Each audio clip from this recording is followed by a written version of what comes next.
तो vacuum circuit breaker की name plate के बारे में आज हम इस वीडियो में देखेंगे। तो ये हमारे सामने है vacuum circuit breaker, VCB breaker, जिसके बारे में मैंने वीडियो बनाया है। आप हमारे चैनल पे विजिट करके देख सकते हैं अंदर का मैकेनिज्म के बारे में। और मैं एक वीडियो और बनाऊंगा ट्रिपिंग कॉइल, क्लोजिंग कॉइल, इसके बारे में, तो आप यहाँ पे देख सकते हो। तो इसकी नेम प्लेट के बारे में हम देख लेते हैं। इसका ऊपर थोड़ा आपको दिखा दे रहा हूँ। ये मोटर है हमारी, यहाँ से हम ब्रेकर को ऑन ऑफ कर सकते हैं। ये स्प्रिंग चार्ज डिस्चार्ज है, वीसीबी काउंटर है। यहाँ से हम हैंडल से ब्रेकर को रैक इन रैक आउट कर सकते हैं। ये हमारा कॉन्टेक्टर है, ये प्लग है, ठीक है। और ये सारा मैकेनिज्म पार्ट है, और ये हमारा जो कॉन्टैक्ट है। तो चलिए हम इसके नेम प्लेट के बारे में देख लेते हैं। तो जैसे कि आप यहाँ पे देख सकते हो, ये है स्टील में एक वैक्यूम सर्किट ब्रेकर। इसकी पूरी नेम प्लेट यहाँ पे दी गई है। ये जो है फ्रंट कवर है हमारा, वो जो सामने ब्रेकर है उसका। तो चलिए हम देख लेते हैं। सबसे पहले हम 1 बाय 1 इसमें क्या क्या दिया है नेम प्लेट में वो देख लेते हैं। उसके बाद डिटेल्स में हम 1 बाय 1 देखेंगे। तो देखिए, सबसे पहले वीसीबी का जो सीरियल नंबर है वो दिया गया है। उसके बाद वीसीबी टाइप, कौन से टाइप का है वो दिया गया है। Make and type of VI यानी मटेरियल, तो CGL, WL।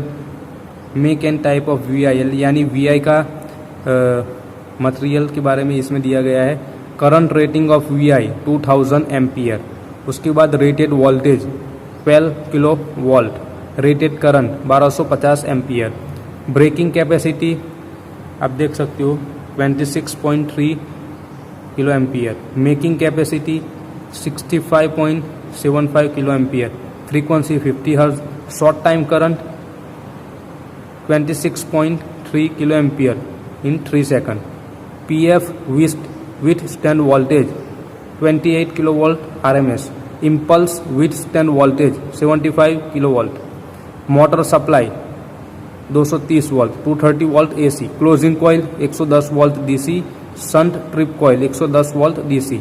उसके बाद इसमें वेट दिया गया है 150 किलोग्राम। ऑपरेटिंग ड्यूटी देखो, यहाँ पे ऑपरेटिंग ड्यूटी भी दी गई है। कॉन्टैक्ट गैप 6 और 8 mm। Opening speed 1 to 1.3 millisecond. Closing speed.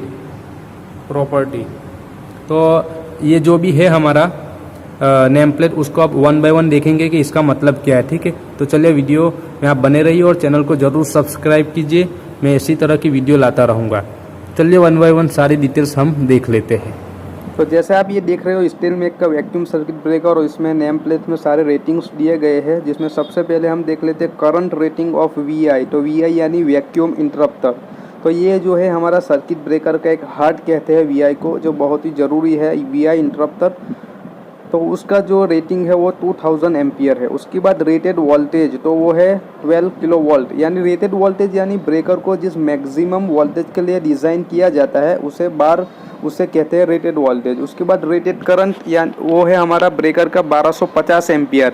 तो रेटेड करंट यानी कि जो ब्रेकर को जो मैक्सिमम करंट के लिए डिज़ाइन किया गया है उसका मतलब है रेटेड करंट, ठीक है। अब देखते हैं सिस्टम ब्रेकिंग कैपेसिटी। हाँ, तो सिस्टम ब्रेकिंग कैपेसिटी का मतलब क्या है कि जब भी हमारा सर्किट में फॉल्ट होगा उस टाइम हमारी रिले जो है फॉल्ट को सेंस करेगी और सर्किट ब्रेकर को सिग्नल देगी, मतलब कमांड देगी, जिससे सर्किट ब्रेकर ट्रिप होगा, ठीक है।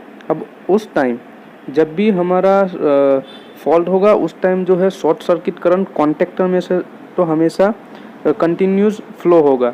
तो इसका मतलब क्या है कि सर्किट ब्रेकर जो मैक्सिमम करंट सस्टेन कर सकता है ड्यूरिंग फॉल्ट कंडीशन, और कॉन्टैक्ट भी डैमेज ना हो, और जो maximum current circuit breaker sustain कर सकता है फॉल्ट करंट, उस करंट को हम ब्रेकिंग कैपेसिटी कहते हैं।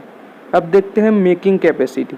तो मेकिंग कैपेसिटी का मतलब क्या है कि जब भी स्टार्टिंग में जब हम सर्किट ब्रेकर को ऑन करते हैं यानी क्लोज कंडीशन में करंट का मैग्नीट्यूड हाई रहता है, पीक पॉइंट पे रहता है, उस टाइम सर्किट ब्रेकर जो मैक्सिमम करंट सस्टेन कर सकता है उसे सर्किट ब्रेकर की मेकिंग कैपेसिटी कहती है। और दोस्तों एक बात हमेशा आप ध्यान रखना, हमेशा मेकिंग कैपेसिटी ब्रेकिंग कैपेसिटी से ज़्यादा रहेगी। जैसे आप यहाँ पे देख सकते हो ब्रेकिंग कैपेसिटी है 26.3 किलो एम्पियर और मेकिंग कैपेसिटी है 65.75 अराउंड 2.5 जितना मैक्सिमम है यहाँ पे मेकिंग कैपेसिटी। उसके बाद फ्रीक्वेंसी है दोस्तों 50 हर्ट्ज, शॉर्ट टाइम करंट और पीएफ विथस्टैंड वोल्टेज और इम्पल्स विथस्टैंड वोल्टेज के बारे में हम देख लेते हैं किसे इसका मतलब क्या है। ठीक है, शॉर्ट टाइम करंट यानी जब हैवी फॉल्ट होता है उस टाइम जो शॉर्ट सर्किट करंट जो फ्लो होगा तो उसका एक रेटेड वैल्यू होगा जिसको ब्रेकर सस्टेन कर सकता है। तो यहाँ पे जो है 26.3 किलो एम्पियर तक का अगर शॉर्ट करंट होगा वो 3 सेकंड में ब्रेकर ट्रिप हो जाएगा 3 सेकंड के अंदर। ठीक है, इसी तरह पीएफ विथस्टैंड वोल्टेज जो है वो 28 kilo volt, impulse withstand voltage 75, उसके मोटर का जो सप्लाई रहता है वो 230 वोल्ट एसी का रहता है, क्लोजिंग कॉइल 110 वोल्ट डीसी और ट्रिपिंग कॉइल का भी 110 वोल्ट डीसी रहता है सप्लाई। ठीक है, उसके बाद वेट दिया गया है, operating duty, contact gap, opening speed और क्लोजिंग स्पीड। तो इसी तरीके से ये वीसीबी ब्रेकर की नेम प्लेट की सारी डिटेल्स है। आई होप आपको वीडियो अच्छा लगा होगा। अगर वीडियो अच्छा लगा है तो चैनल को सब्सक्राइब कीजिए और इस वीडियो को ज़्यादा से ज़्यादा शेयर कीजिए। चलिए मिलते हैं नेक्स्ट ऐसे ही टॉपिक के साथ, तब तक हमारे साथ बने रहिए और चैनल को एक बार फिर ज़रूर वीडियो को लाइक करके चैनल को सब्सक्राइब कर दीजिए। धन्यवाद।